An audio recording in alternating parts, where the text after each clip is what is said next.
All right, the Subcommittee on Research and Technology will come to order.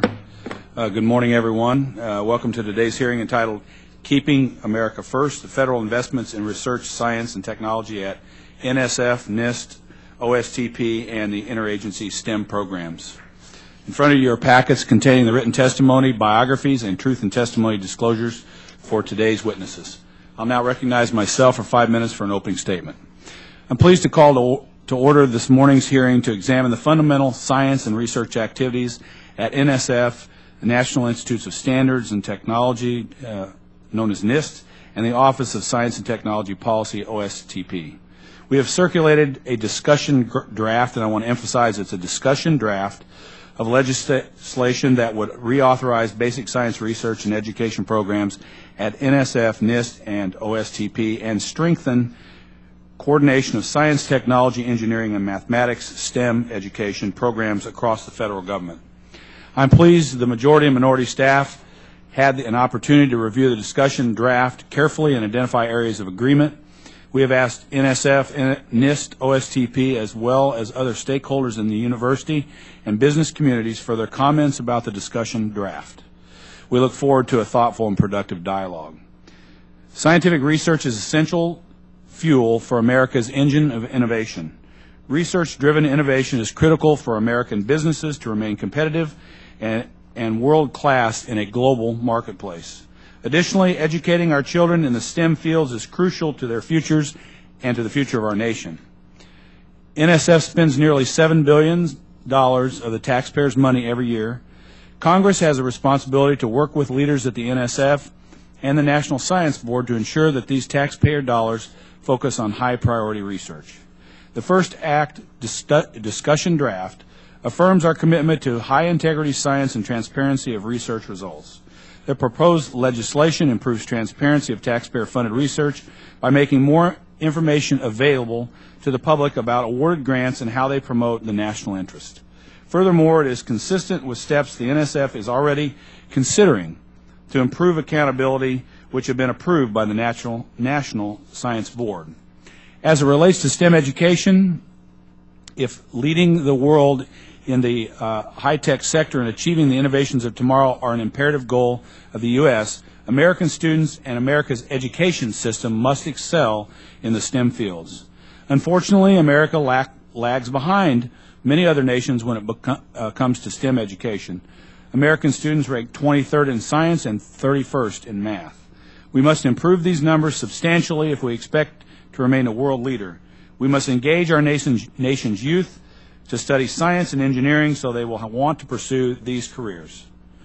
Private and nonprofit stakeholders are also working to engage students in STEM subjects. Understanding and leveraging these resources is an important aspect of strengthening federal support for STEM education.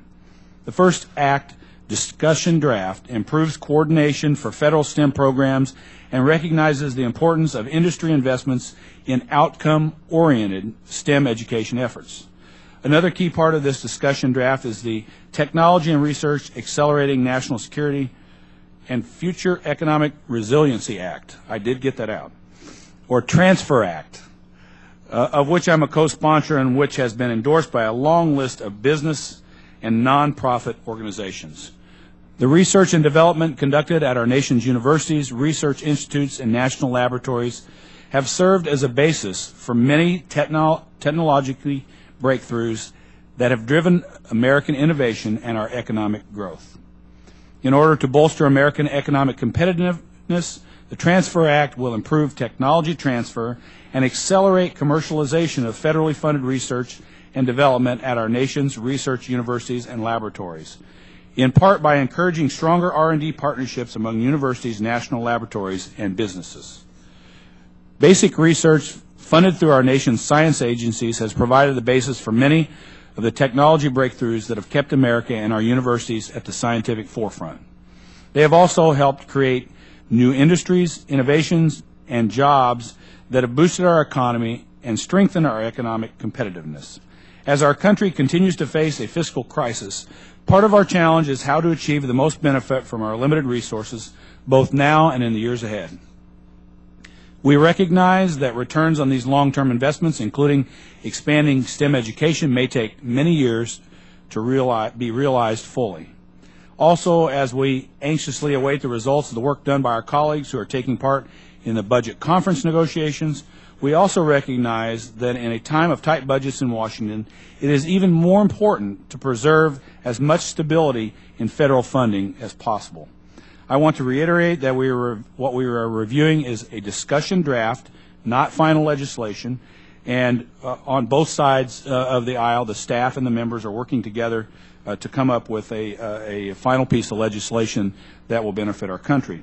I look forward to hearing from our distinguished witnesses and having a productive discussion.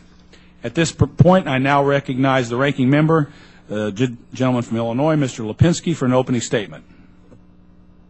Thank you, Chairman Bouchon, for holding today's hearing and on the discussion draft of the first act, and I want to welcome our witnesses here today. We've all seen the headlines about how our competitors are pouring resources into research and development. They may not be ahead of us now in total investment, but China and others are already far outpacing us in R&D growth. As we all know, these are long-term investments, and failing to adequately invest now will catch up with us when we see slower job growth from less innovation. In my district last week, Argonne National Lab announced that due to sequestration and future budget uncertainty, they'd be forced to let go 120 of their staff. Although Argonne is funded primarily by the Department of Energy rather than NSF or NIST, this serves as a reminder of what will happen if we continue to let science funding stagnate across the federal government. If this trend continues, the long-term effects on our scientific competitiveness will be catastrophic. Agencies and universities won't be able to plan, some of the best and brightest will give up and leave their labs, and a younger generation will see what their mentors are up against and decide against a career as a researcher altogether. A witness before this committee recently said that if he were a young scientist in a foreign country, he doesn't think he'd decide to come to America to study and stay to do research, as he had done early in his career. And this is something that we have to be concerned about. I understand very well that America faces a serious death threat, and we need to make some tough decisions. But almost all of these are well outside the purview of this committee or the scope of today's hearing. The Chairman's intent is to hold off on including authorization levels until we have a budget deal. I hope that we can use the time before the budget deadline to more fully discuss some of the policy proposals contained in the draft. And I also hope this does not mean that we intend to let budget negotiators dictate to this committee what the appropriate levels of funding are for federal science agencies. We're an authorizing committee, and on an authorizing committee, I always hate to see the appropriators be able to call all the shots, and I think it's important for us here to have a discussion on authorization levels that reflect a smart and balanced approach to making sure we remain strong and competitive in science, technology, and innovation. Now, I'm looking forward to working with the Chairman and all of my colleagues to do that. Before we hear from the witnesses, let me first comment on a few of the priorities I have for this legislation. First, manufacturing plays a significant role in our economic and national security. We must reinvigorate and expand America's manufacturing base, and we cannot do that with the technologies and processes of yesterday. The small and medium-sized industries that comprise a significant portion of our manufacturing capacity don't have the resources or capacity to invest in the most far-reaching R&D with potential application to the manufacturing technologies and processes of the future. NIST and NSF play a critical role in funding such research, and we should take the opportunity of moving legislation to reinforce and expand our efforts to revitalize American manufacturing. Next, NSF is responsible for supporting research across all scientific disciplines, from the physical and life sciences to engineering to social, economic, and behavioral sciences. I know that some of my colleagues question the value of research in the social and behavioral sciences, but there's ample evidence that this research is just as important as any NSF conducts. And the budget for the entire social, behavioral, and economic science directorate amounts to just over 3% of all of NSF's budget. Social and behavioral sciences have played a critical role in strengthening our response to disasters, improving public health, strengthening our legal system, and optimizing the use of federal resources. I believe any reauthorization of NSF should provide sustainable funding to all scientific disciplines, and not impose any unique restrictions or condition on any specific type of research. And I'd also like to see inclusion of language to formally establish NSF's I-Corps program. Results from the first couple of years of this program support my belief that I-Corps will yield exponential benefits, helping to turn NSF's research investments into new companies and jobs across the country. In fact, it's important that we work together across the federal research portfolio to lower the barriers for the commercialization of federally funded research. Supporting the creation of public-private partnerships, reducing the risk for capital investment, eliminating obstacles to technology transfer will help us get a larger return on our investment in science, not only in economic terms, but in benefits for all Americans. I'm going to close with a couple of thoughts about the draft bill. I have concerns with language in the bill that would make changes to the way that NSF conducts merit review of research proposals. While some of my colleagues may believe that these provisions merely increase accountability and transparency in the use of federal resources, which certainly we all agree and we want to do, I fear that the criteria used in the bill are vague and the process is unnecessarily burdensome. At best, this language may add a good deal of uncertainty as to how research grants would be awarded. At worst, I fear it could fundamentally alter how merit review is done at an agency that is viewed as a gold standard by the rest of the world. As I said, I'm certainly not opposed to increasing accountability and transparency, and I welcome rigorous oversight of NSF programs, and we have an obligation to do that. But I believe we need to think through these concerns and possible solutions more carefully, and I hope we have the opportunity to do so not just today, but additional hearings on this bill. I think we're going to have some questions on that for the witnesses. Look forward to hearing from them on this and other issues.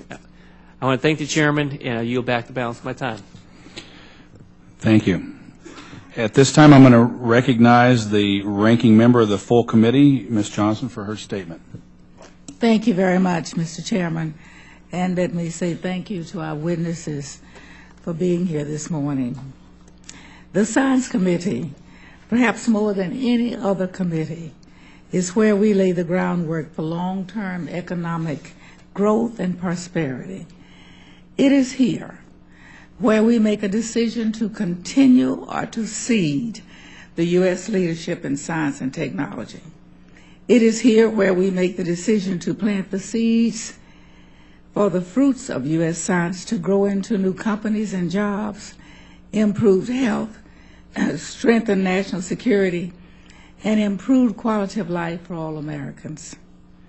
The 2005 Rising Above the Gathering Storm report was a call to action that brought us all together in this common cause.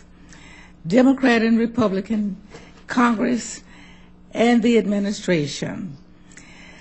In 2007, Congress enacted the America Competes Act with an overwhelmingly bipartisan majority. That bill set 3 of our agencies, NSF, NIST, and DOE's Office of Science, on a doubling path, and it created a very successful ARPA-E. Unfortunately, as we all know, the vision of Competes was not fully realized. Across-the-board cuts, magnified by all the budget uncertainty over the last few years, are causing deep and, in some cases, irreparable harm to our leadership in S&T. Last week, Republican Senator Lamar Alexander, one of the champions of the original Competes Act, testified before his colleagues during a hearing on reauthorization of the Competes Act. He said there are plenty of things that we do that are less important than this if we want to keep a high standard of living. Senator Alexander went on to urge his colleagues to authorize what our goals should be. I can't agree more. This is not the time to be timid.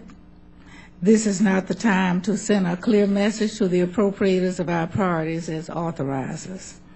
While all of the feuding about the budget goes on around us, the Science Committee is one place where we should be able to agree more than we disagree.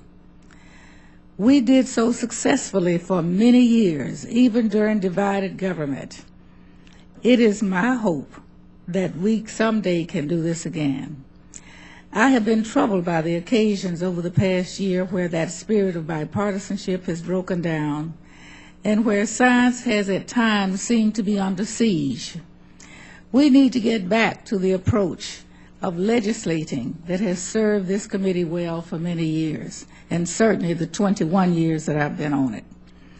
Unfortunately, the draft legislation before us today leaves me puzzled. For one thing, it appears to cede our responsibility as authorizers to the Appropriations Committee by leaving out the funding levels that we think are necessary to carry out the provisions of the bill. Perhaps more concerning are the policy directions in this bill. There are some provisions on which we can agree. However, it troubles me that this draft seems to be dominated in both tone and volume by everything that some of my colleagues believe the NSF and scientists are doing wrong, and contains very little in the way of a vision for the future. I am also confused by the draft strikes two sections of existing law establishing broadening participation as an important part of NSF's mission, when the changing of demographics of this country should make efforts to broaden participation in STEM. That's really a no-brainer. I worry that this discussion draft reflects a lack of imagination that will not help this nation meet the competitive challenge we face. A few weeks ago, I circulated a comprehensive competes reauthorization draft bill that I hope captures the competes principles laid out earlier this year by the scientific community. I'm in the process of gathering feedback and more ideas from stakeholders and Democratic members, and I welcome the witnesses' thoughts on my discussion draft. As we move forward, I would be very happy to work with the chairman and with all of my colleagues on both sides of the aisle, as I've always done, to craft a bipartisan bill that truly sets a vision for continued U.S. leadership in science and technology. Thank you again, Mr. Chairman, and thanks to all the witnesses for being here. I yield back. Thank you, Ms. Johnson, and thank you for your comments. And remind everyone again, it is a discussion draft, and obviously we want to work with everyone on amendments and changes that will make it a true bipartisan approach. If there are members who wish to submit additional opening statements, your statements will be added to the record at this point.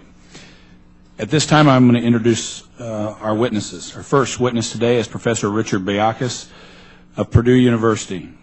Dr. Buckeyes is currently the Vice President for Research and Professor of Mechanical Engineering. Previously, he was a faculty member at the University of Illinois at Urbana-Champaign, my alma mater. Dr. Buckeyes also served as the National Science Foundation's Assistant Director for Engineering. Dr. Buckeyes received his bachelor's and master's degrees and PhD in mechanical engineering at the University of California at Berkeley. Our second witness is Professor Daniel Sarowitz of Arizona State University. He currently is a professor of science and society and the co-director and co-founder of the Consortium for Science, Policy, and Outcomes at Arizona State University. Dr. Sarowitz is the editor of the magazine Issues in Science and Technology and is also a regular columnist for the journal Nature. He received his PhD in geological sciences from Cornell. Our third witness is Professor Tim Killian. In June 2012, Dr. Killian was appointed president of the Research Foundation and State University of New York Vice Chancellor for Research. Dr. Killian previously served as the National Science Foundation's Assistant Director for Geosciences. He also served as the Director of the National Center for Atmospheric Research. Dr. Killian completed his undergraduate and graduate education at the University College London, earning his PhD in atomic and molecular physics. And our final witness today is Mr. James Brown. Mr. Brown is the Executive Director of the STEM Education Coalition, an alliance of more than 500 business, professional, and education organizations that works to raise awareness about the critical role of STEM education. Prior to joining the coalition, he was Assistant Director for Advocacy at the American Chemical Society. Mr. Brown received his BS from the University of New Mexico and an MS from Penn State, both in nuclear engineering. He also holds an MDA from George Washington University. I would like to thank all of our witnesses for being here this morning. And our witnesses should know spoken testimony is limited to 5 minutes, after which the members of the committee will have 5 minutes each to ask questions. I now recognize Dr. Buckeyes for 5 minutes to present his testimony. Thank you. Thank you, Chairman Buchan, Ranking Member Lipinski, and the honorable members of the committee. I'm here to discuss the discussion draft of FIRST. Thank you for the introduction. You've saved me some time. I don't have to go through my background. Just want to add, though, that I was at 30 years at UIUC, Illinois, and served as a department head, associate vice chancellor for research. During that time, I was fortunate enough to serve at NSF in almost all the capacities. I was a division and a program director initially, then later came back and served as a division director, and then as the AD, as assistant director for engineering. Now at Purdue, we overlook almost all of the research activities that go on at Purdue University. 2 comments that might be important. The service that I provided to NSF was granted on an Intergovernmental Personnel Act leave from Illinois, which is the subject of some of the discussion in this particular discussion draft. And at NSF, in engineering at NSF oversees the SBIR STTR program, and so that might be important. I would really only want to share a few comments, and then I'm looking forward to questions. First thing was regarding fiscal reality and basic research. As noted in the original act in 1950, fundamental basic research continues to provide the tremendous impact, and we need to make sure that that occurs in the future. Some outcomes of basic research can be anticipated. Some might be obvious to others, yet many of the discoveries and innovations are entirely unexpected. NSF takes a very long view for supporting efforts that expand knowledge, enhance understanding, and provide an engine for new technologies. As important, federal research supports and enables the education and training of the next generation of innovators. It's clear that we're in a period of great financial stress in many areas of the federal government. This is stressing all of us in our homes around the nation. The projections of the national future debt paint a picture of an extremely heavy burden on future generations. With this act, the opportunity exists to meet a great challenge that can both fund future discoveries and innovations and prepare our young people to participate in the innovation future. Placing discretionary research spending in opposition to mandatory spending could jeopardize the future discoveries that will yield tomorrow's innovations. It could also jeopardize the undiscovered talent in our youth who will make those future research generations. It's my hope that we can finance future innovative research and thereby cultivating this future generation of innovators together with balancing and handling our looming fiscal debt. On the STEM priority, Purdue strongly urges Congress to provide a reliable, sustained funding for STEM research and education in the context of a responsible budget. We applaud the current draft's language to consider the coordination of federal STEM funding, yet ensuring each agency's approach. A coordinated, multidisciplinary approach is that which is taken at Purdue. We believe in our STEM students, and all of our students need a broad-based education to make a difference in the world. A diverse, interdisciplinary approach can only work if we remove barriers. We don't duplicate activities, but rather collaborate across disciplines to enhance the total impact. This is very similar to the current approach in this country, as well as NSF, in support of STEM research and education. And finally, comments on transparency and impact. We fully support the open public access for results of federally funded research. It's central to the mission of higher education. For decades, Purdue, together with others in higher education community, have promoted open access. The publication delay of open public access is a key point, and various sound arguments have been provided. Yet I think it's important to proceed with the implementation of this as soon as possible and with a shorter publication delay time. We applaud the open access directive and are eager to see it succeed. Finally, comments on NSF, and you've heard this from our chair and ranking chair. The National Science Foundation relies on thousands of experts every day in their expert fields to provide knowledgeable evaluations of the proposals. Reviewers deliver these detailed evaluations confidentially and without compensation. This is a valuable service to the nation, and it needs to be preserved. Consistent with the wording in Section 104 of this discussion draft related to the awarding of the proposals, an affirmation of award quality by the Foundation in general should be possible, with a slight increase in administrative load. Yet the prior publication of awards associated information will severely compromise the process and add tremendous burden, administrative burden to the process. In summary, I'd like to consider the intellectual and discovery debt incurred by foregoing investments in basic research, together with the looming financial debt. Hopefully we can enable a coordinated and distributed approach currently proposed for STEM education research, and finally ensure open public access to federally funded research findings while protecting the confidential merit review process. Thank you very much for letting me provide you some insight and for your leadership on this act. Thank you, Dr. Buckeyes, for that testimony. I now recognize Dr. Sarowitz for 5 minutes to present his testimony. Thank you, Mr. Chairman and members of the committee.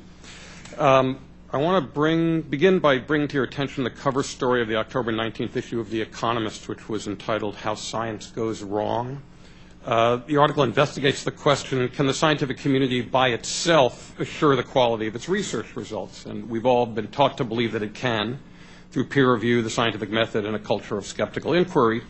And of course, these accountability mechanisms are crucial to the integrity and value of science, but as the article details, they're not always enough. So The Economist provides a timely reminder of one reason why today's hearing is important and appropriate, and I will limit my comments right now to the issues raised in Title I of the discussion draft of the First Act, which represents a positive step in considering how to improve the performance of the publicly funded science enterprise, and I'm pleased to be testifying as a part of this effort. It's apparent that we all agree that NSF is a remarkably effective federal agency, institutionally quite innovative and with a increasingly complex and important mission. In this context, Title I makes clear the committee's desire to ensure that NSF is accountable for spending research dollars effectively, that research results are valid, and that alternative research funding models are explored. These goals are laudable, yet as detailed in the discussion draft, are somewhat scattershot. The draft could benefit from a more strategic focus and greater clarity about how and where to intervene to incentivize better performance. For example, talking also about Section 104 that Dr. Buckeyes mentioned, I would say that it doesn't seem like it would create the new level of accountability at NSF that the committee seeks.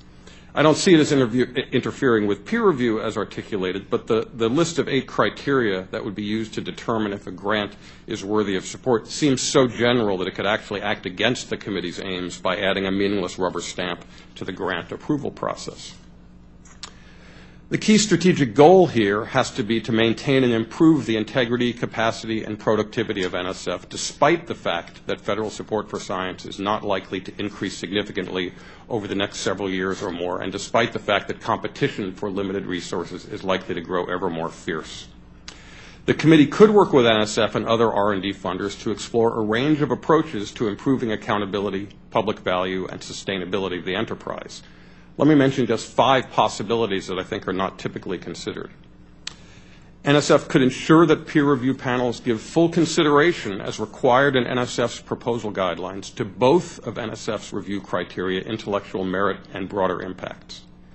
This approach to accountability recognizes that excellence arises both from the quality of the science and its potential to contribute to larger programmatic goals. And I say this fully aware of the question of patience and unpredictability that Dr. Buckeyes mentioned.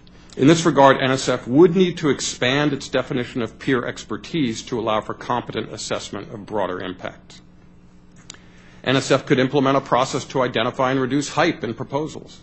The super competitive environment for getting federal grants encourages hyping the potential for projects to yield results that are important, groundbreaking, transformational, and so on. Hype serves to inflate expectations about what a project might accomplish and may contribute to bias as well by committing researchers to look for positive results even when the evidence is weak or absent, as detailed again in this Economist article that I mentioned. Hype assessment should be done by evaluating the plausibility of specific claims and promises of scientific advance and broader impacts that are made in proposals, and overhyped research could be denied funding. NSF could competitively fund red team projects aimed at replicating research results from high priority or high profile lines of research. NSF could similarly fund groups that would assess the scientific robustness of computer models used in a variety of fields with potential application for policymaking. NSF could give preference to researchers whose previous work has been replicated by independent research groups, to researchers whose academic units assess quality rather than quantity of research as the main criteria for tenure and promotion, and to researchers who demonstrate that their projects have been developed collaboratively with potential knowledge users or that results from previous projects have been taken up by organizations outside of the academic setting. NSF could broaden the range of its programs to require partnerships between universities and industrial firms, nonprofit organizations, museums, state and local governments, and so on, as they do in a number of programs. The goal of such partnerships would be in part cost sharing, but equally important would be creating meaningful linkages between knowledge creation and knowledge use. While these suggestions are made tentatively, I want to emphasize that cumulatively a portfolio of appropriate policies strategically conceived, carefully tested, and implemented with adequate staffing might have the effect of helping to catalyze a shift in the incentive structure and culture of university science in ways that could better allow the federal government to ensure sustainable long-term support and improved accountability and value for our public investment. The discussion draft of the first act and today's hearing offer a valuable opportunity for consideration of such options. I'm pleased to discuss these ideas and other points raised in my written testimony, and thank you for your time and attention. Thank you, Dr. Sarowitz. I now recognize Dr. Killian for 5 minutes for his testimony. Chairman Bouchon, Ranking Member Lipinski, and members of the subcommittee, thank you for inviting me to testify today on this important draft legislation and for your important work, critically important work. My name is Tim Killian. I'm President of the Research Foundation for the State University of New York and Vice Chancellor for the 64 campus system. I'd like to thank the committee for releasing 2 different legislative proposals that focus on innovation through scientific research and development as keys to improving our economic competitiveness. I believe that this legislation should send an unmistakable message to our international competitors that we will take the actions and make the investments necessary that will keep the United States at the cutting edge of the 21st century's global knowledge economy. Just over 1 year ago, Superstorm Sandy slammed into our coast. As recovery efforts still continue, we should ask what would have been the impact if the storm had hit 50 years earlier without the subsequent research and development over those decades. Frankly, it could have killed thousands of people living in the storm's path. Hurricane advisories back then existed only 2 days into the future. Computer models and weather satellites were in their infancy, and forecasters would probably not have predicted Sandy's right hook into the Jersey shore. While not perfect, the modern forecast saved lives and property. So how do we acquire that ability to offset those costs and make such a forecast? The nation did make continuous investments over decades in its research and education enterprise. Key to this work was basic research in mathematics, computer science, the development of satellites and instrument packages that make the vital observations. It included interdisciplinary environmental research, as well as research into the social and behavioral sciences to examine how people use storm-related information and respond to warnings. And through commitments to STEM education, we had the talented human capital to put these tools into use and enable local officials to prepare citizens in ways that save many lives. Sandy is just one example that demonstrates the linkage of research and education to the economy. My longer list would include the internet, life-saving vaccines, medical devices such as the heart-lung and MRI technologies developed initially at SUNY, the laser, GPS, touchscreens, and the ability to access natural gas from shale deposits. So the nation owes a debt of gratitude to Congress and this committee for its steadfast support for excellence in research and education that has led us to our position as first in the world. The new legislation offers a chance to build on and strengthen that enterprise. If done well, the return on future investment will be incalculable, just as it has been in the past. As we meet today, however, it must also be said that our nation's role as the world's innovation leader is imperiled. The combination of eroding buying power here and the enormous resources that other nations are pouring into these areas is creating a new kind of deficit for the United States, one that has been called an innovation deficit. It is troubling, for example, as the Chair has pointed out, that we've fallen to, say, 12th among developed countries in the proportion of young adults who hold college degrees, and our lead in patent applications is eroding. So ensuring the health and vitality of the research and enterprise, therefore, is and should be a national imperative. If we fail to act boldly and in the determined and united fashion of the past, we could face a less prepared, less highly skilled U.S. workforce, fewer U.S.-based game-changing breakthroughs, fewer patents, startups, products, and jobs. These impacts may not be immediately obvious, but the consequences are inevitable if we do not respond. In my written testimony, I've tried to list a set of principles that I believe should be considered for the legislation. First, even with the major budget challenges we face, the bill should make clear the priority that scientific and engineering research has as a top national priority, and provide support for responsible and sustainable growth and across all scientific and engineering disciplines. Second, the bill should provide robust support for STEM education, tools to enhance public scientific literacy, and to prepare our young people for the jobs of tomorrow, while continuing to work to open doors for underrepresented groups. Third, we must insist upon both public accountability and vibrancy in our research enterprise. Both are needed to retain support of the taxpaying public. Our research system has been successful because it has relied on highly competitive merit review processes to make decisions about funding. This gold standard of peer review cannot be allowed to degrade because of complacency, lax oversight, or overly onerous new bureaucratic burdens. This international competition we face is real, and we simply cannot coast and stay first. We also need to tune up, indeed, I would say turbocharge the innovation ecosystem, accelerating the purposeful commercialization of federally funded research and technologies. In New York, for example, led by Governor Cuomo, we are working on a full innovation agenda tied to research and education, and leveraging higher education and industry and businesses as never before. Throughout our history, this nation has kept the promise of a better tomorrow for each new generation. This has been possible because our economic prosperity has relied on our role as the global innovation leader. So the message should be sent. The United States will remain at the absolute cutting edge of the 21st century's global knowledge economy. Thank you so much for inviting me, and I'll be glad to answer any questions. Thank you, Dr. Killian.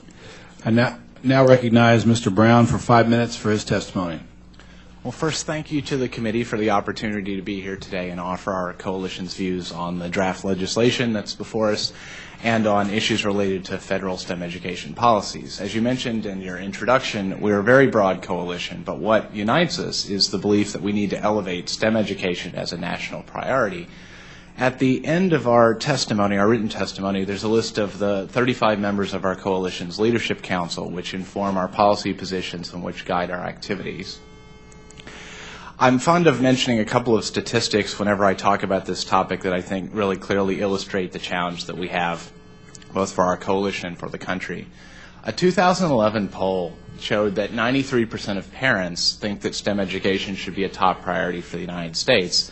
The poll also showed that a little less than half believe it is actually a priority for the United States. And something I think is at least a little bit related, and that is another poll I saw showed that 68% of parents think their kids are in the top third of their class, which I think those are at least ironically linked, right? So suffice it to say, one of the things this committee has done over the years is, with a long line of witnesses, establish the connections between STEM education, the STEM workforce, and the future of the country. They're inextricably linked. They underpin our capacity for innovation and our American leadership.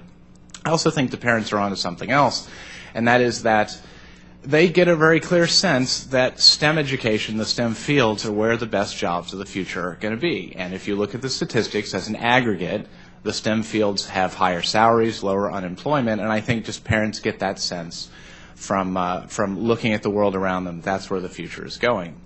But it's one of the easiest things in the world to talk in broad terms about the importance of STEM education. It's much harder. The committee has a much harder job in formulating policies that are practical, that are real to deal with these challenges. And in that spirit, we've tried to answer your questions in as much detail as we possibly can in our written testimony. And we've also attached a letter to that testimony that in a 5-page letter that addresses our views on the administration's most recent budget proposal, which was signed by more than 50 leading national organizations. So we hope that's helpful to you. I wanted to touch on three topics that I thought were the most important points of our message to you, and that is, the first is on the subject of fiscal sustainability.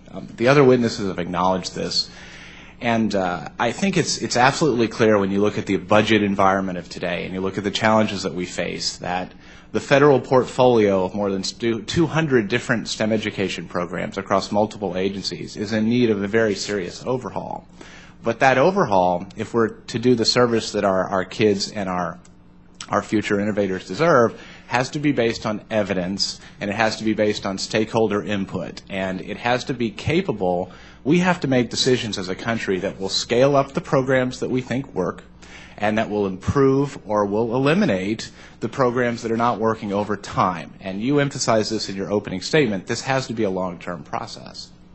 The other thing I would just say is we also have to recognize that every federal education program can be improved, and that if we're going to use taxpayer dollars to support them, we need to have constructive oversight mechanisms. That's simply a fact of life. Another point to make is about we've offered some views in our testimony around what we think the properties of a good coordination and management mechanism would look like. And some of those relate to the fact that it has to have a good conduit for stakeholder input. There has to be a mechanism for that input informing policy decisions. The coordinating mechanism has to have a voice in budget deliberations at the very highest levels of government. And we have to do what we can to expand the evidence base around what's working, and that is a very complicated problem. It's not simple. And finally, why does stakeholder input matter? At the end of the day, the challenges we face in this space are so complicated that no one entity in government, no one person, no one education group is going to be able to offer a master plan that will solve these challenges. It's simply not going to happen.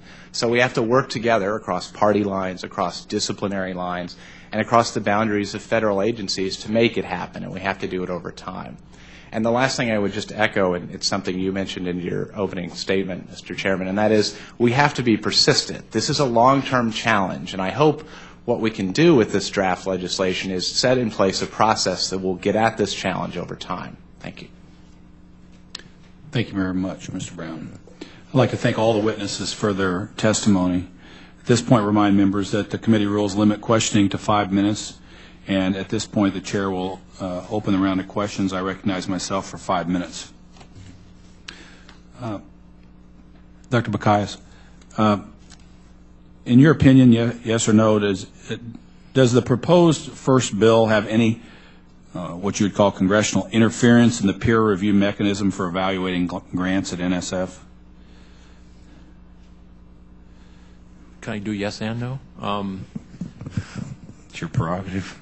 So the 2 points that I'd like to make on this regard is regarding who would actually affirm the awards that go out of the foundation. The way that the language says that the director should, I don't believe anyone is all-knowing enough to be able to affirm all of the 11,000 plus awards that go out of the foundation. So that's one item I'd like to change if I had my choice.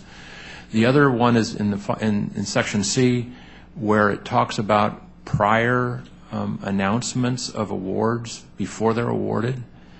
If you could only imagine in some of the engineering directorates, we only fund a few out of 100, single digits. So that means that there's going to be 90 plus folks who, prior to the award, can energize the system, can create what I would call chaos. So the system would become extremely bogged down. So those are the 2 points that on the wording that I would recommend you consider. Thank you. Dr. Sarowitz, you have any comments on that question? Just to reiterate what I said, it seemed to me that, to a certain extent, it depends on what you actually expect. As I said, it seems to me the language kind of endorses the possibility of a rubber stamp that any program manager or up through the directorship could engage in without much risk to their conscience or integrity. So it doesn't seem to me that it offers a direct threat to the integrity of the peer review process, but on the other hand, it doesn't seem to me that it offers much in the way of actual assurance. Okay, thank you. And Dr. Sarowitz, do individual scientists behave based on incentives? I mean, how can we change the current incentive system so that we can change the culture of scientific funding? And some of you in your comments, I mean, I was a medical doctor and I did some basic science research when I was in medical school, and I think one of you commented on that the incentives can be aligned with volume of work, less focus on quality of work. I mean, how can we try to revise that culture, so to speak, so that people are rewarded for the more along the lines of the quality of the work, and I would say the accountability is brought more forward, rather than, I mean, there's this pressure amongst, I mean, I understand because my professors told me the pressure to produce work, and it seems like we could change the incentives around some. Can you answer that? Let me make a couple of comments, and I think that my colleagues to my right and left would have a more higher view ability to answer this question as well. But it is certainly true that the level of time that many faculty members spend chasing after research dollars and pumping data into papers so that they can build their publication lists often makes it difficult to actually focus with the level of depth and concentration that one would like on one's work. I think this is a common experience across academia.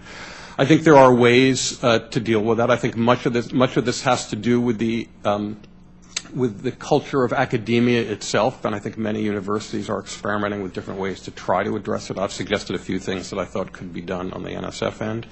At my university, Arizona State, and I think, as I say, many universities are addressing this issue, one of the types of things we're doing is trying to organize in a more transdisciplinary way, which means around problems that allows people from different disciplines to be attracted to research groups with a more problem-solving focus that I think kind of changes the perspective from one of just productivity and turning the crank to getting the papers done and getting the grants in, to actually thinking about what's the role of one's intellectual endeavor vis-a-vis a problem that the university or the community or stakeholders have come together to identify as worth resolving. So I think there's lots of organizational things that can be done. I do think it's a problem.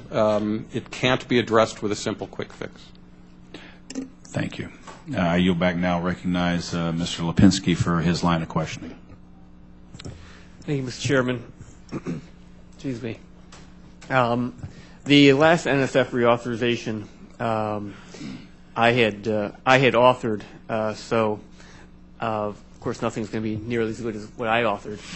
But I really want to focus on what some things going on with NSF here, and I hope that we can make changes, because we've from this draft.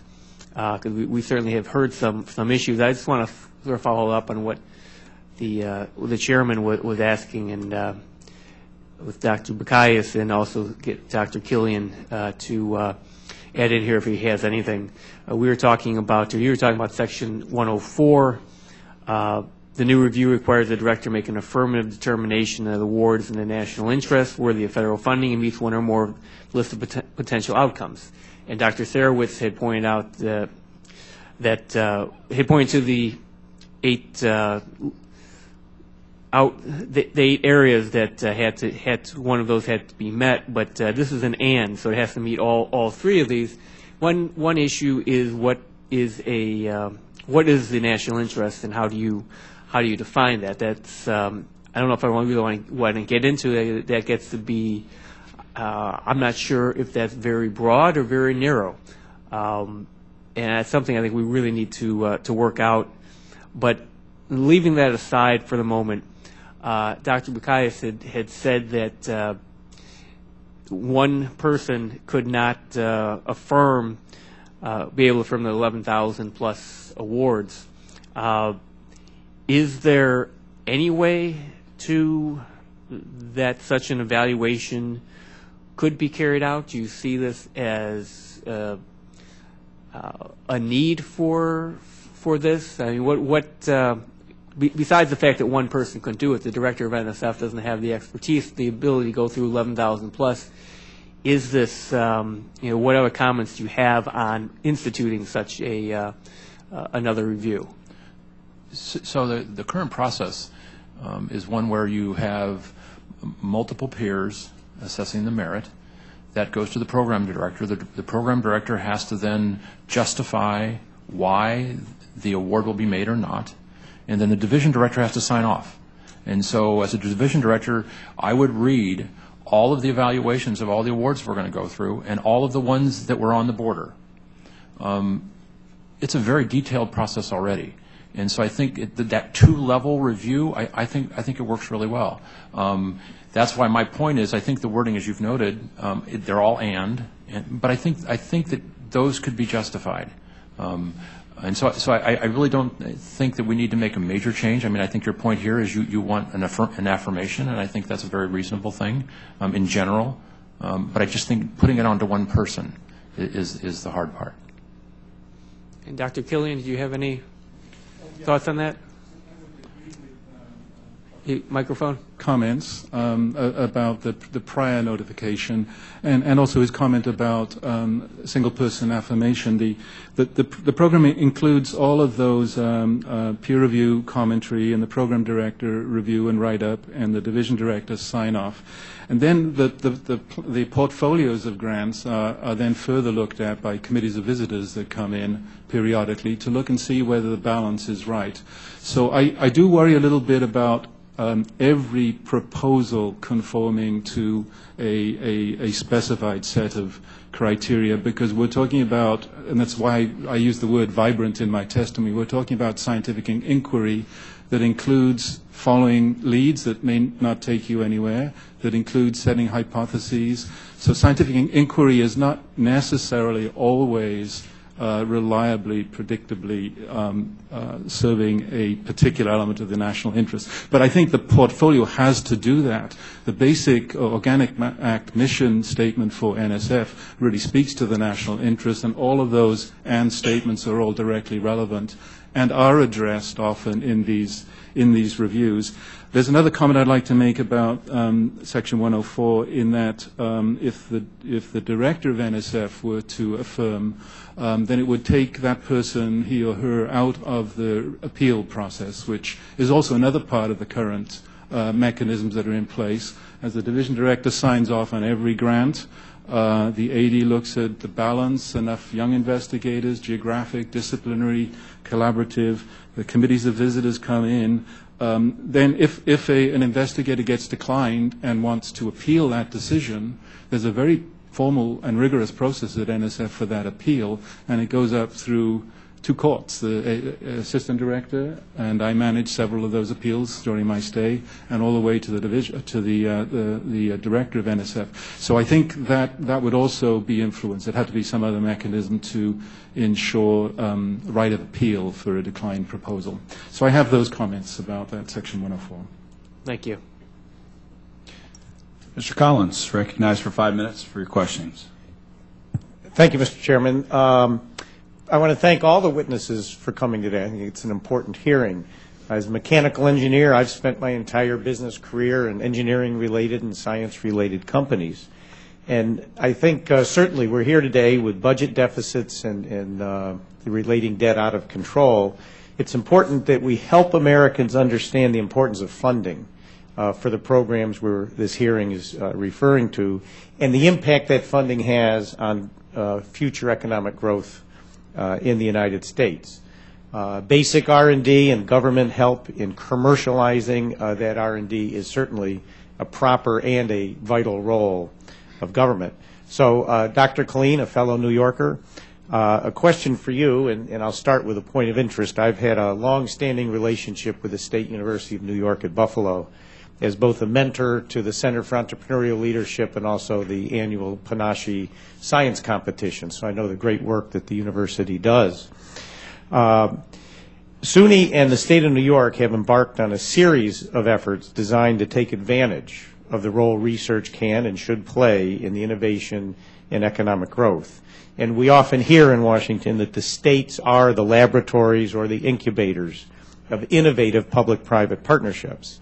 And I think it would be helpful if you describe some of the efforts in New York, I know I'm familiar with many of them, that are using this government funding so that we can, understand the importance of it, and particularly some of those which you think could have follow-up national implications touching on the so-called innovation deficit. Thank you very much, Mr. Collins. And I noted in my testimony that research and development has accounted for roughly 40% of the total economic growth of the country since World War II. So we're talking about a major return on these kinds of investments. In New York, as you pointed out, I think there are some very interesting experiments underway in really closing the gap between what I would call the knowledge creation and dissemination community, which is researchers and educators, and the jobs creation community, which is the private sector and commercial firms. And there's a win-win situation in that with job prospects for students and so forth. So making those technologies coming to fruition from bench research funded by federal dollars, making that transfer into commercializable products and services, and doing that, what we call the innovation ecosystem, making that work really well, I think is something we're really trying to focus on in New York with things like Governor Cuomo's Startup New York program, which is turning each one of our 64 campuses into a tax-free zone for up to 10 years for qualified companies to work in close combination with academic researchers to make sure that the technologies as they get developed and the new knowledge that gets created can have applicability.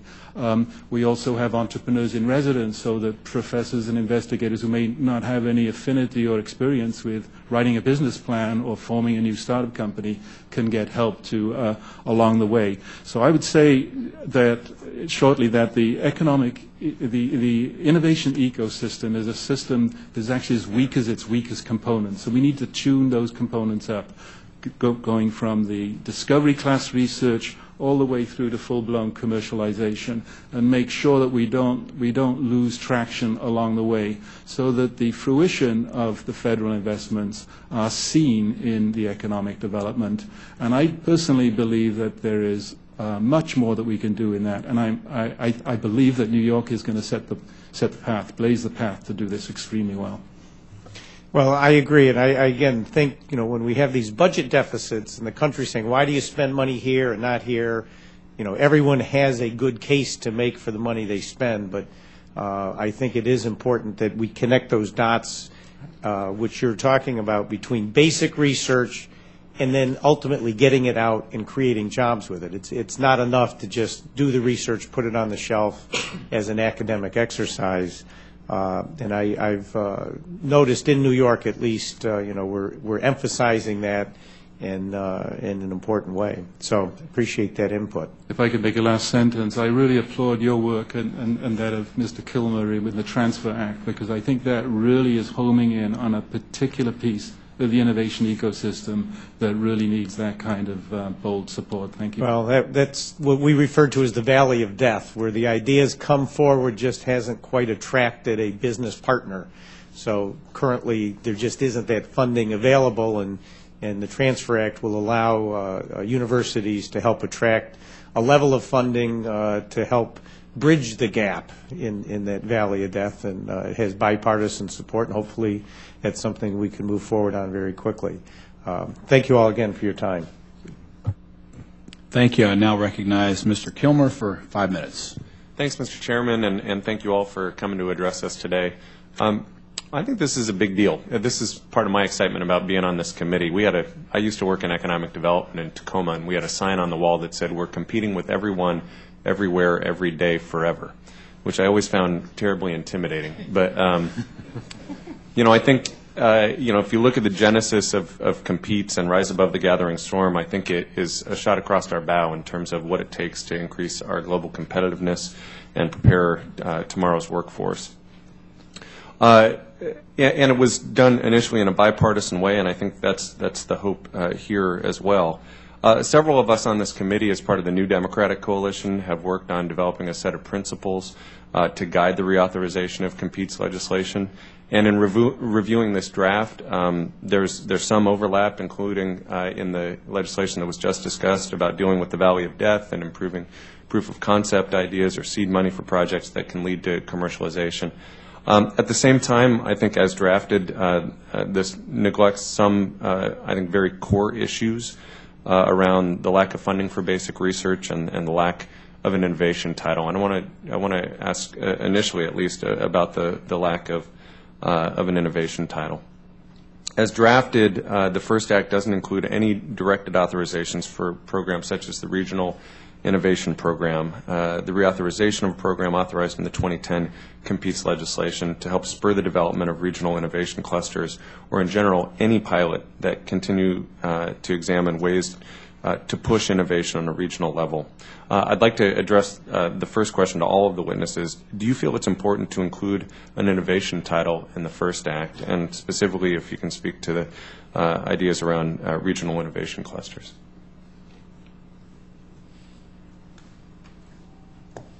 Somebody. I'm happy to go first. I spoke last. I think regional innovation is very much a sweet spot. Communities have built up with past capacities, say, for example, in manufacture, that now need to reach beyond the past into the new economy. And the new economy is different from the old one. It's a knowledge economy. So I think these regional clusters where you have the combination of intellectual capacity and human capacity, students coming forward with competencies. That's why the connection to higher education is so important.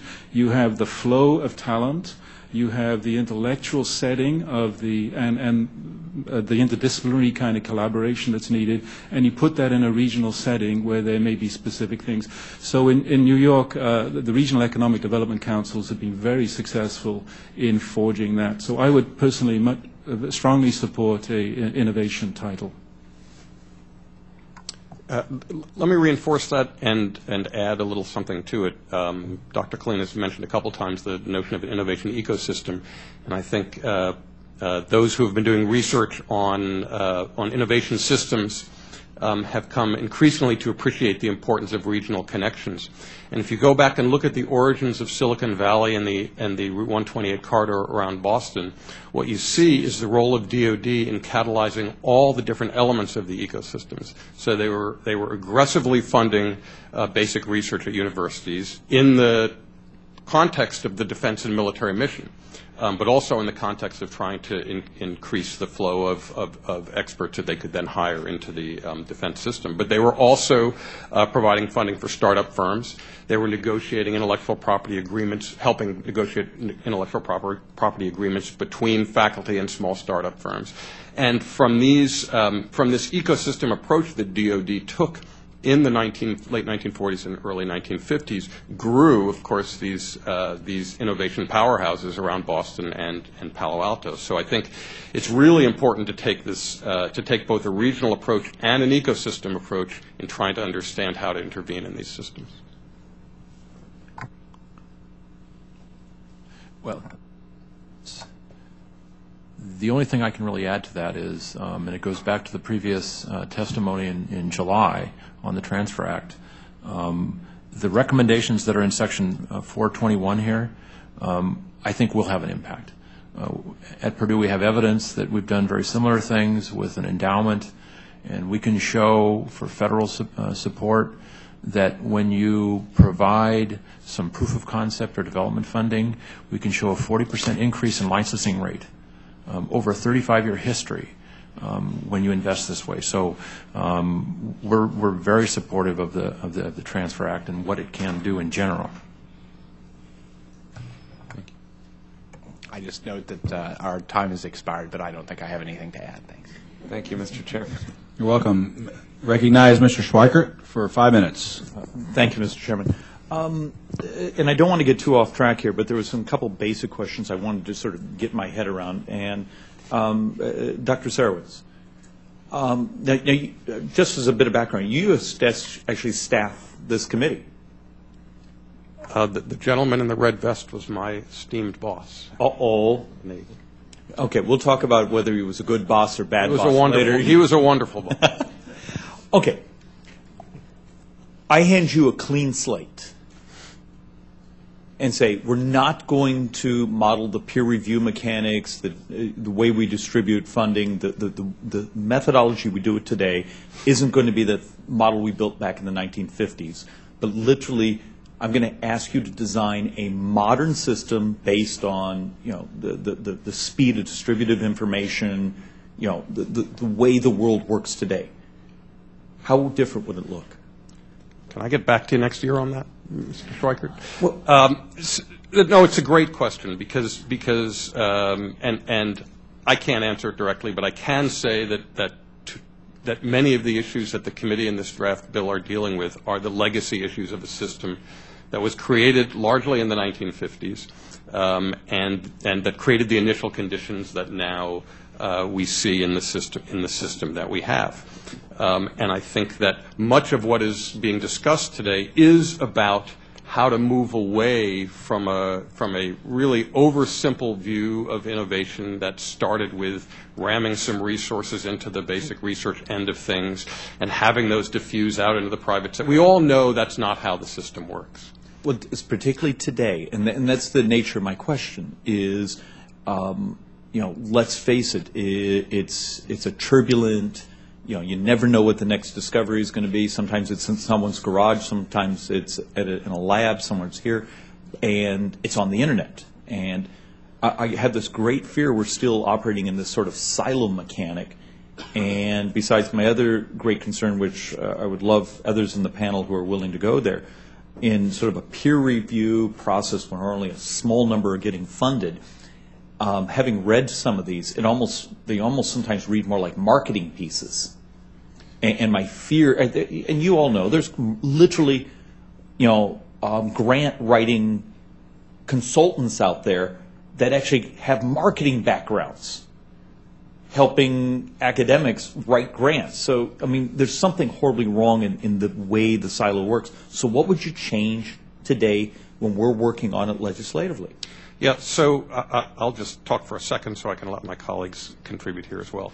But I actually think that the obsession with the individual investigator is a bit of a relic that we need to escape from. We are gradually escaping from it. I think NSF's move towards focus on centers, for example, is a productive way to think about it. And we should disclose to the group, we're both from Arizona State University, and that's actually been one of the fixations of now the largest university in the country, is bringing in, discipline, multidiscipline and organizing around problems. And I think I would want to reemphasize the importance of a focus on the relationship across sectors and between institutions rather than particular specific institutions. I think that it is the ecosystem function that matters.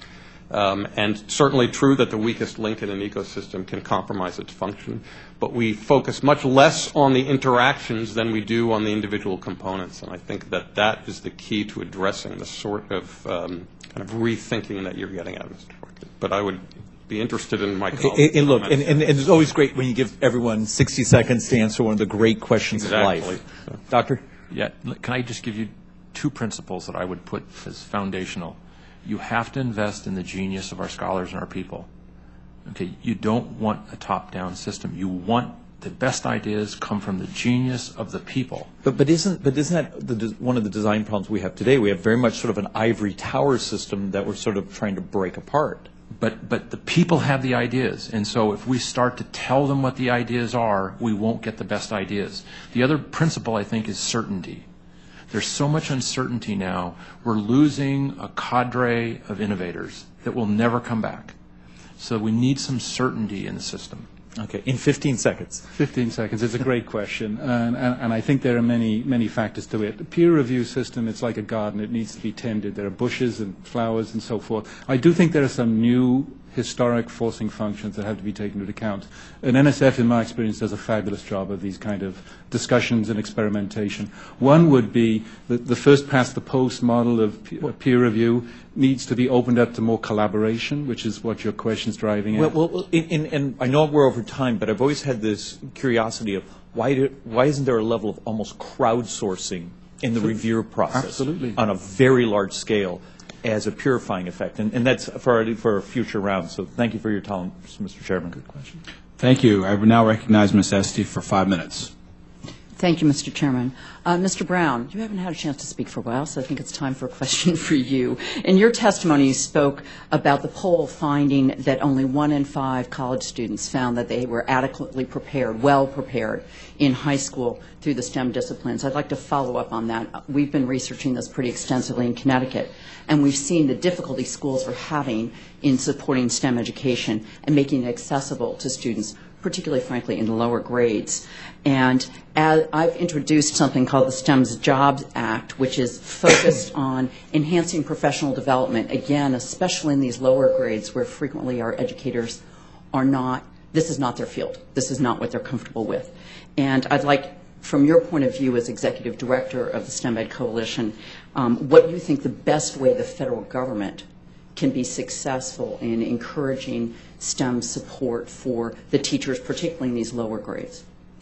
Thank you for the question. The National Science Foundation has a number of programs in this area, and if you look across the rest of the federal agencies, the largest program in the federal government that deals with STEM education as a sole purpose is something called the Math and Science Partnership Program at the Department of Education. And one of the challenges we face when you talk about teacher professional development is that the teaching environment is changing really fast now. Technology's in the classroom. We're dealing with new standards in many states, and teachers are challenged to keep up with the state of the art. Fields that didn't exist 15 years ago are now the focus of major education reform efforts. And so that landscape is changing very quickly. And one of the things that research shows that the quality of the teacher in the classroom is a really important indicator of the success of students. The corollary to that statistic of kids not feeling they're prepared in college is the statistic that only about 40% of the people who enter college in a STEM degree finish the degree in 6 years. So I think one of the principal goals of any coordination function across the agencies or any federal strategic plan needs to place at its center the notion that we have to recruit the best possible teachers into these jobs. And we also have to make sure that the existing teaching workforce is getting all the supports that they need. And the federal government is not the primary provider of resources to teachers. That's the state. So we have to make sure that the federal government is aligning its needs to the on-the-ground truth that educational stakeholders can bring to that equation. Thank you. And then I'd like to turn again to this innovation and ecosystem idea, which I think is tremendously important. I was struck as you were all speaking about the fact that DOD was central to the development in Palo Alto as well as the Boston-Cambridge area. Well, let's look at what DOD has. Virtually unlimited R&D money, long-term, no question that money is going to be there, as well as specific goals and breaking down silos to get people to focus on how to achieve specific goals. So if you could think about, in this constrained budget situation we find ourselves in, what lessons do we take from this as we apply towards public-private partnerships, things like the Semiconductor Research Corporation? How can we think about leveraging of U.S. dollars, ensuring a constant stream of dollars for basic R&D that will only come out of the federal government, and nevertheless recognizing that we will need help from the private sector to leverage that money, ensure that stream keeps going? So whoever wants to weigh in on that.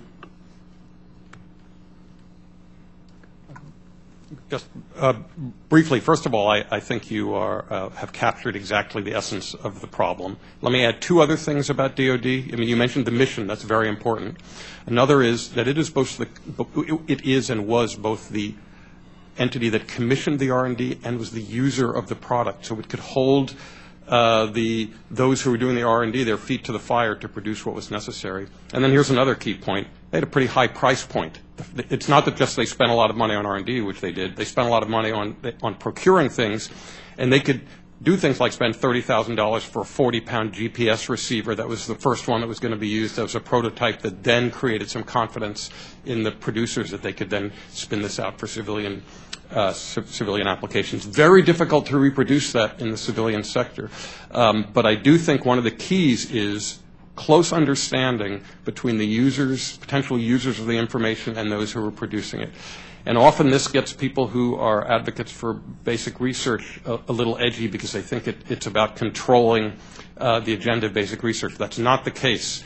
Much basic research is done in the service of particular goals. It's not controlled. It's an exploration of the fundamental science, but it's within a context. And I think it's very important to understand that much productive basic research is carried out within a context that requires communication between those doing the research or their entities and the ultimate user of the knowledge.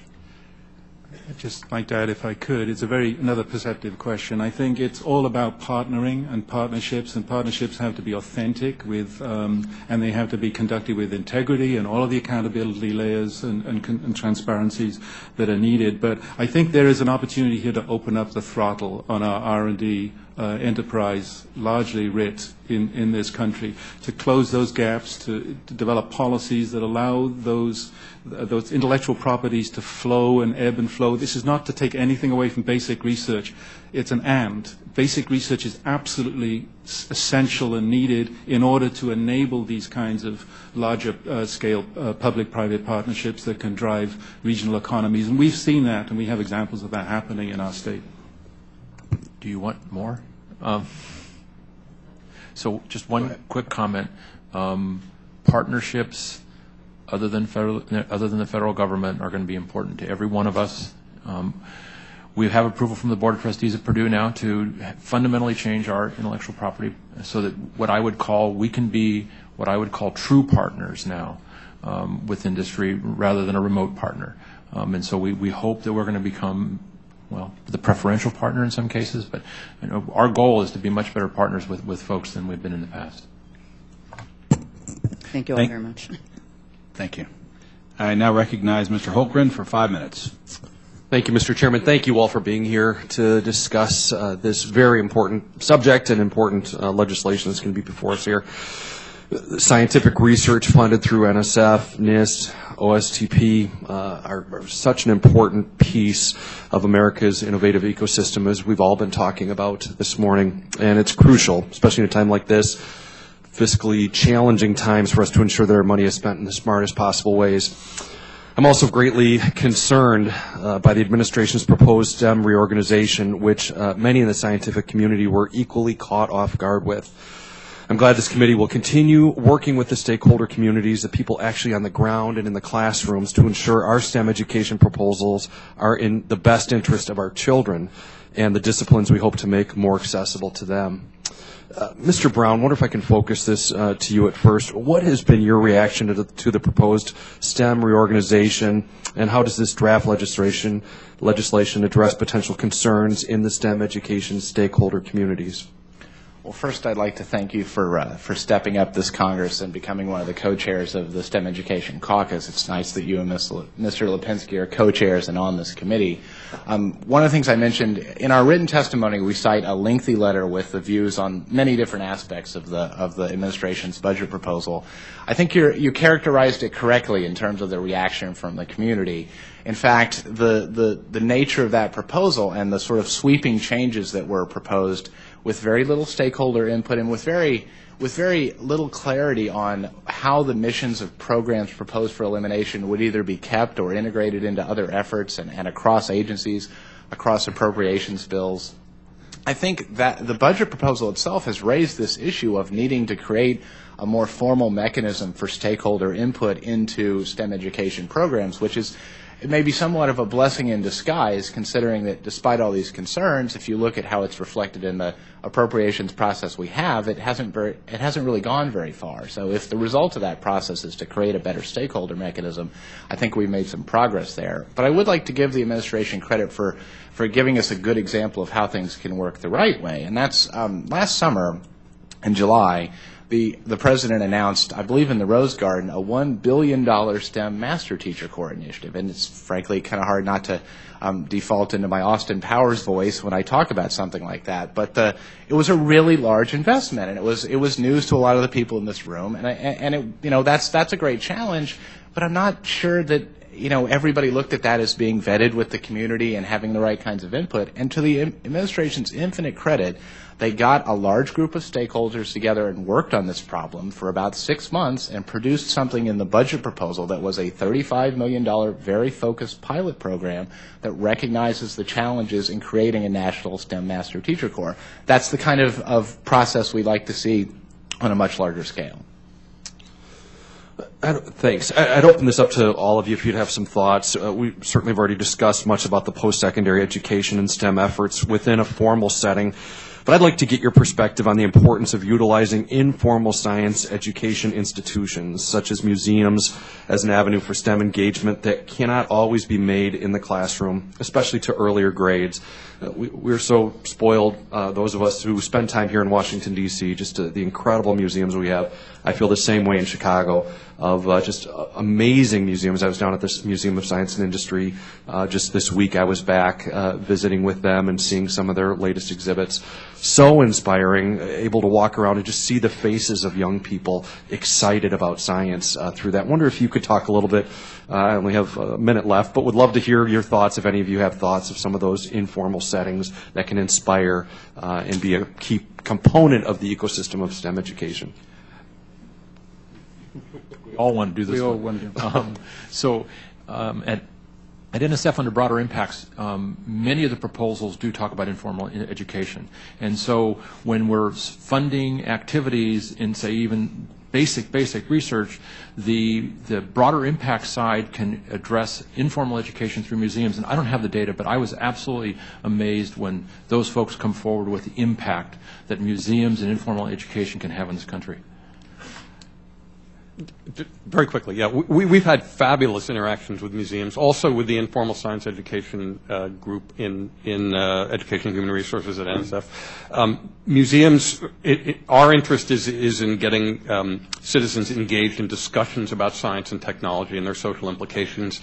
Museums are wonderful places because they cycle through such huge numbers of people who are automatically engaged, but they are very creative. They really love this kind of stuff, and it's actually a different model of science education that I think hasn't nearly been taken seriously enough that we've found to be very, very productive.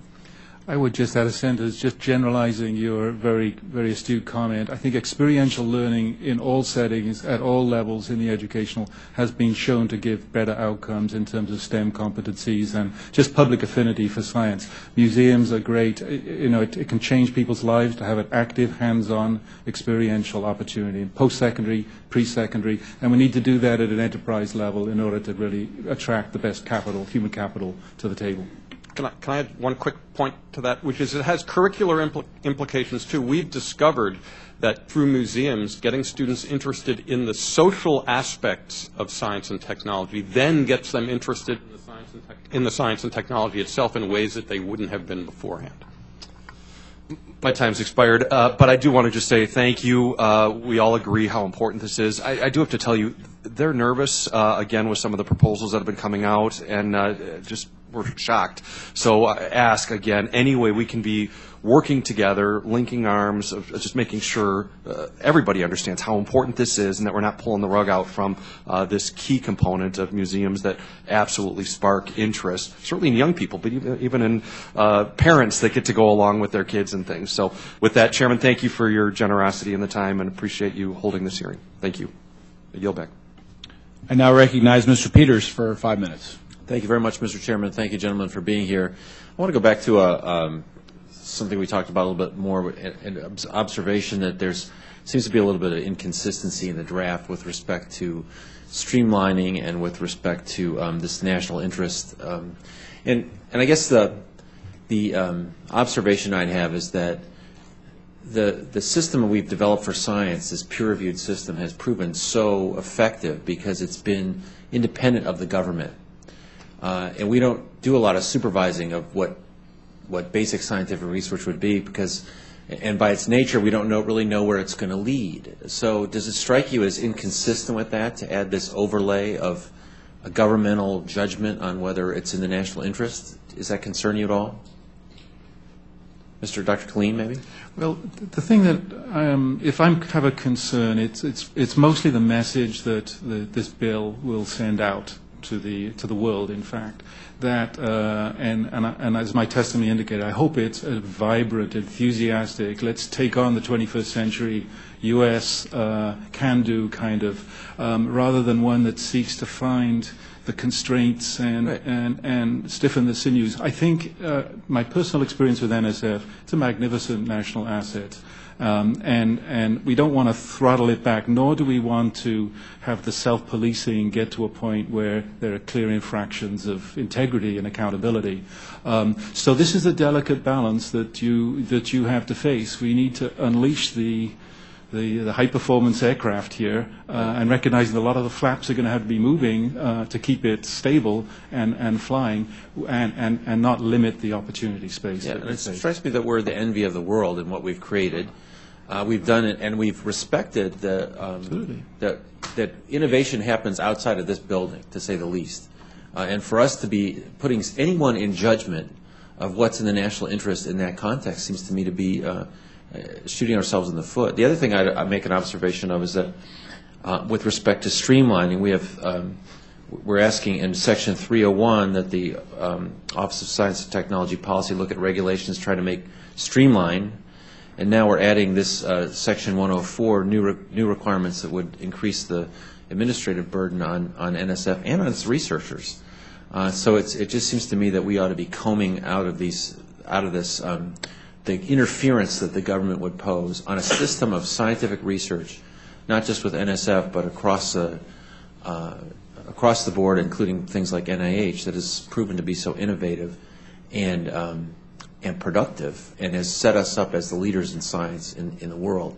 So it does strike me as odd that we would be in this committee trying to find ways to constrain what has been so successful. Which bureaucratic assuming you accept the notion that we should be asking the government to decide what the scientific value or the national interest is in this research, what would be the kind of bureaucratic setup and findings that wouldn't interfere in the way that I'm expressing a concern about it? Do you see any way that you could set it up without interfering in what's been such a success already? Anyone? Can I step in here? Sure, yeah, I think it's important not to, it's certainly important to protect peer review from political interference and from bureaucratic excess. But it's also important not to treat it as sacrosanct and as if it's always perfect. I think I've never administered peer-reviewed programs, but I've been a peer reviewer. I've been on NSF peer review panels.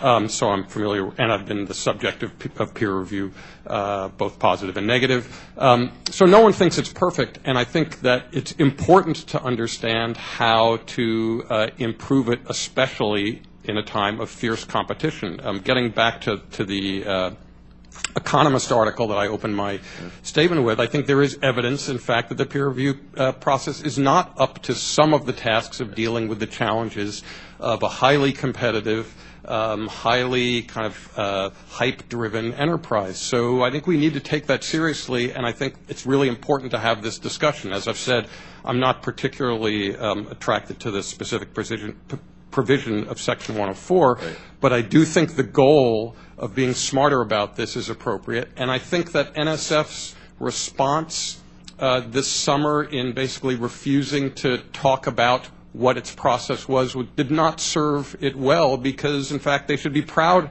of the peer review process and should be willing to talk about how it As I understand it, the issues you've identified aren't ones that would be dealt with in this building as well as in the scientific community at large. I'm not For so instance, sure. I think it's publication of negative information or the way we don't make data available early in the process.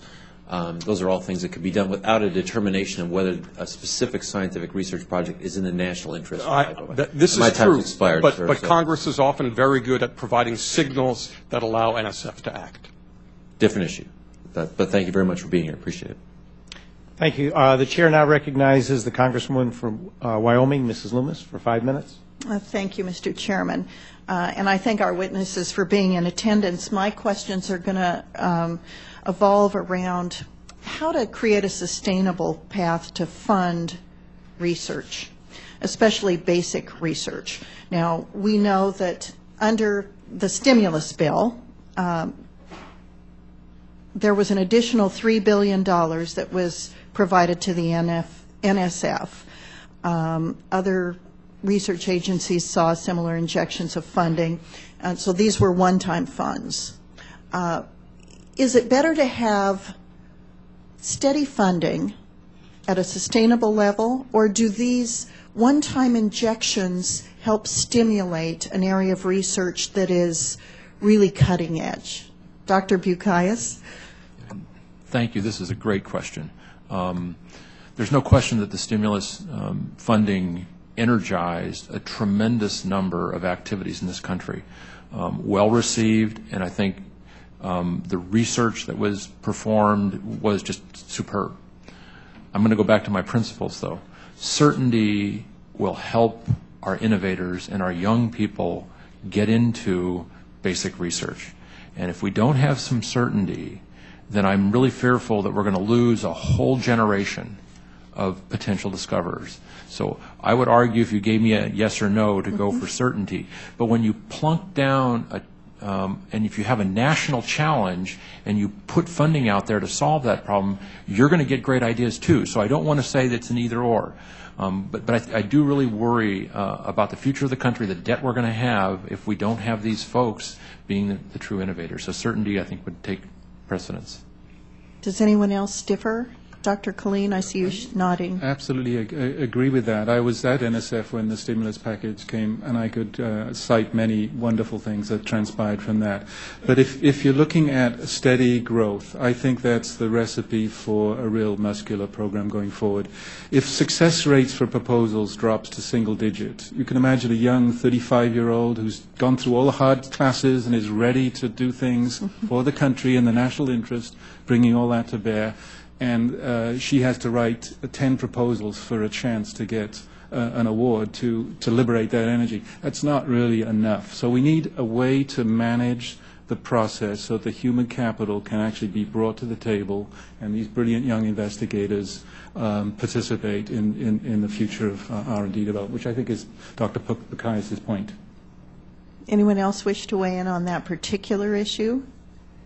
Okay, then I'm going to move to the notion of how then, when we have a sort of a pop of money, can we maximize its effect?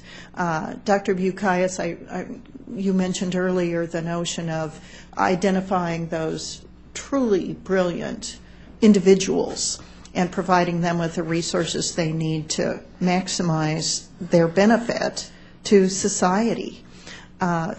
Can that be done through particular prizes? Is there a better way to identify and fund those absolutely magnificently brilliant scientists? What I was getting at is grand challenges, so it might not even be a scientist, but your point is well taken.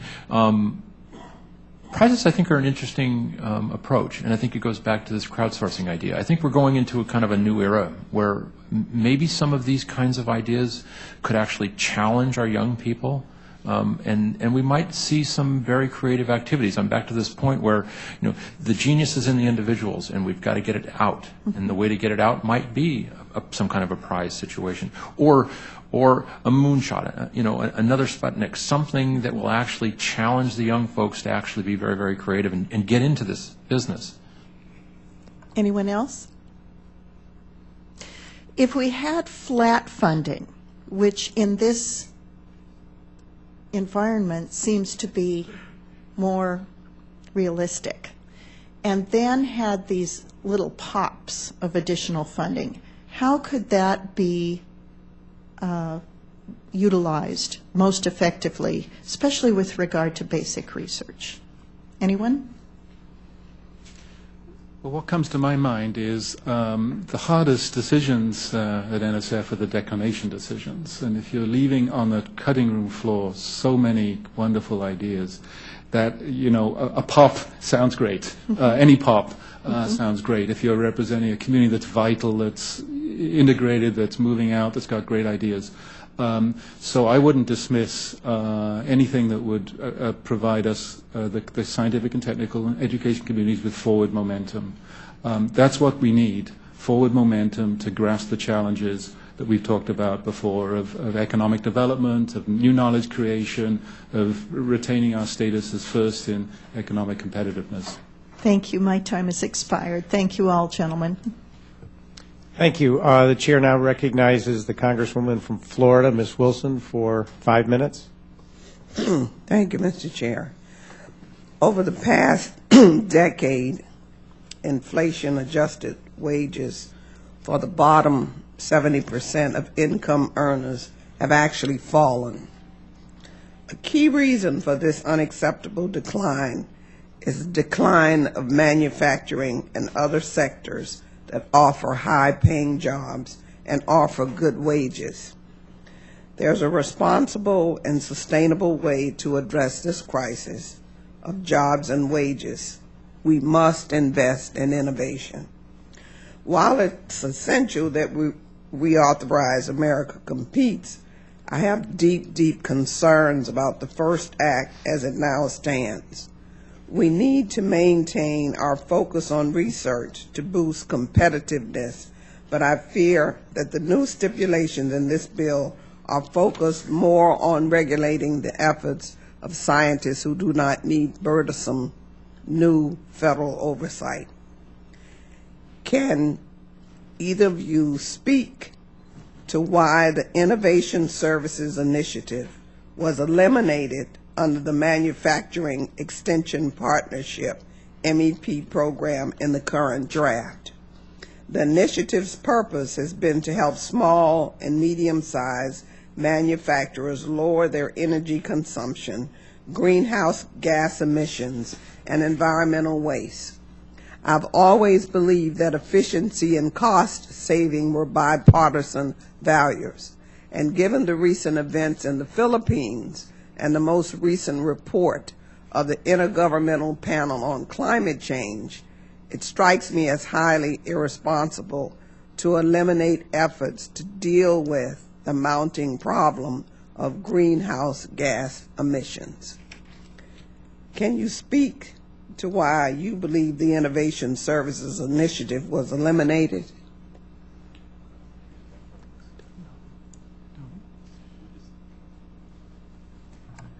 I'll be very honest, I did not understand that section of this particular draft discussion. You did not understand what? I didn't, so I think you're referring to 408, and I did not understand what was actually being withdrawn, so I really can't comment on that. So is that a secret?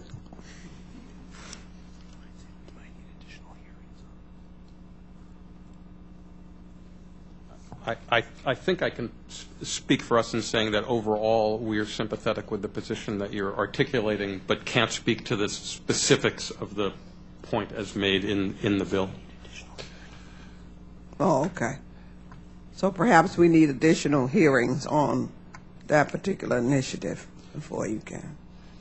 Okay. I believe Mr. Kilmer did speak about America Competes, but in the America Competes Reauthorization Act of 2010, this committee authorized the Department of Commerce to partner with local communities to help spur the development of regional innovative clusters that leverage regional assets and resources around a particular niche or industry. This was an exciting provision with regard to my goal of spurring innovation that promotes job creation. As currently drafted, the first act does not reauthorize this program. This committee has heard repeatedly that regional innovation is important for economic growth and job creation. Are you supportive of federal efforts to spur regional clusters? If so, what should this committee be doing to foster success in such clusters? I think I am definitely in support of regional economic development clusters. I think we've seen in New York, for example, tremendous advances in nanotechnology, which are leading to new jobs in advanced manufacturing. that can transform communities. And that kind of thinking is, I think, underpinning your questions and your concerns.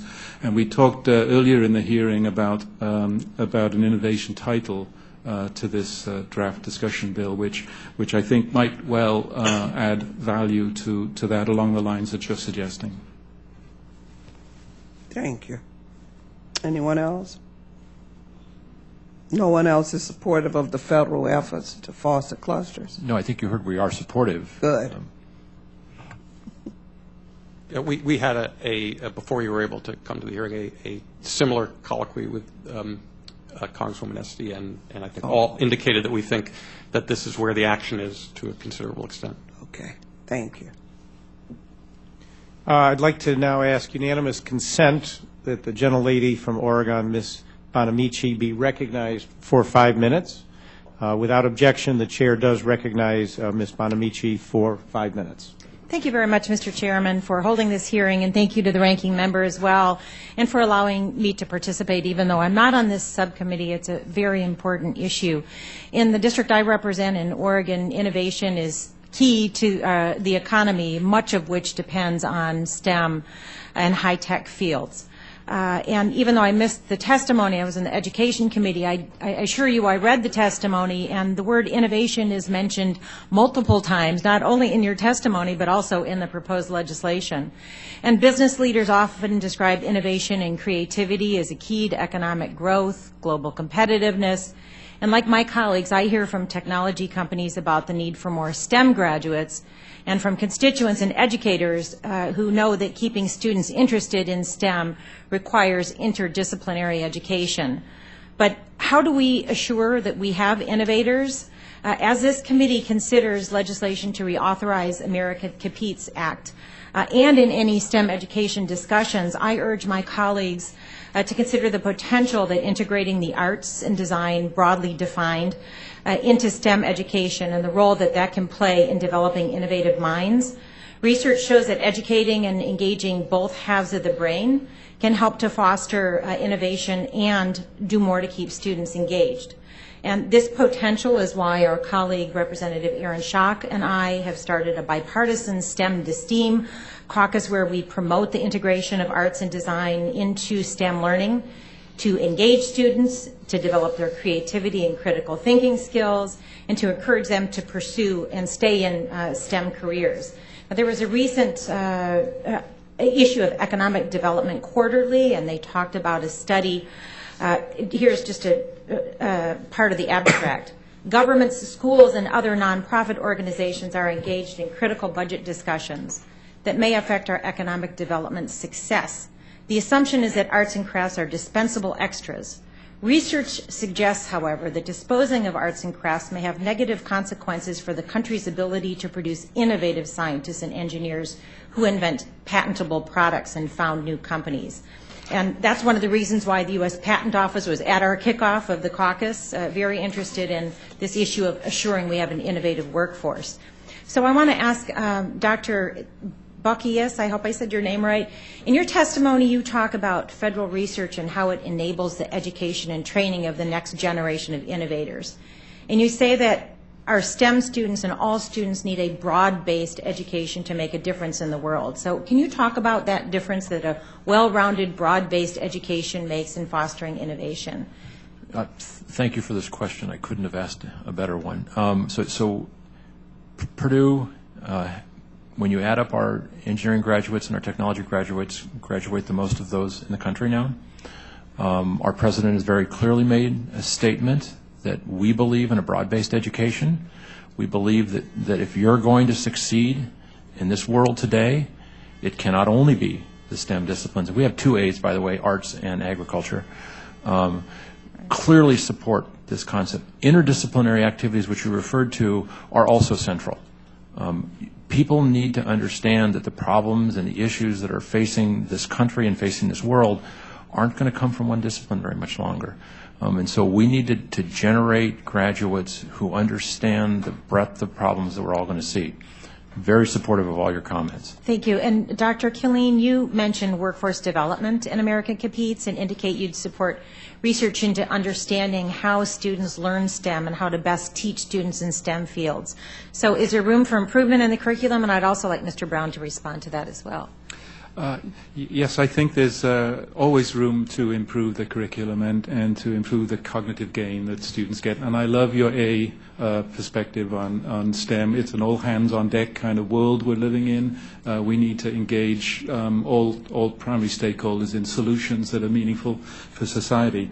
I think the biggest thing I would say, though, about STEM education is I think we know now the role of experiential learning, that really can transform engagement. It leads to persistence when students enter undergraduate settings. You've seen that firsthand. There's research that demonstrates that. So it's not just in the classroom hearing the pedagogy or online but hands-on opportunities that allow for experiential learning. I think that is definitely part of the secret sauce. Thank you. Mr. Brown? This is a fascinating topic about how to integrate the arts into STEM education or STEAM education, and thank you for starting your caucus and trying to integrate those efforts with the larger STEM education conversation. I think when we have a lot of issues with regard to how the term STEM is defined, and one of the things that we emphasize really strongly in our testimony, and I hope the committee moves on this, is the notion of having a very stakeholder-based definition of the STEM subjects. And I would certainly think that the arts community would be a stakeholder in that conversation, because when we talk to employers, they talk about creativity, design skills, things that fall within the arts community. We certainly want to make sure they have a seat at the table when we talk about what the skills of the future really are. Terrific. My time has expired. Thank you again, Mr. Chairman. Well, thank you. That'll bring our hearing to a close. I want to thank all the witnesses for your testimony. It was very appropriate and timely. The record will remain open for 2 weeks for additional comments and written questions from members. So with that, the witnesses are excused. The hearing is adjourned. Thank you. I end up sitting next to another nuclear guy, eh? Another nuclear guy, yeah. You're a nuclear guy.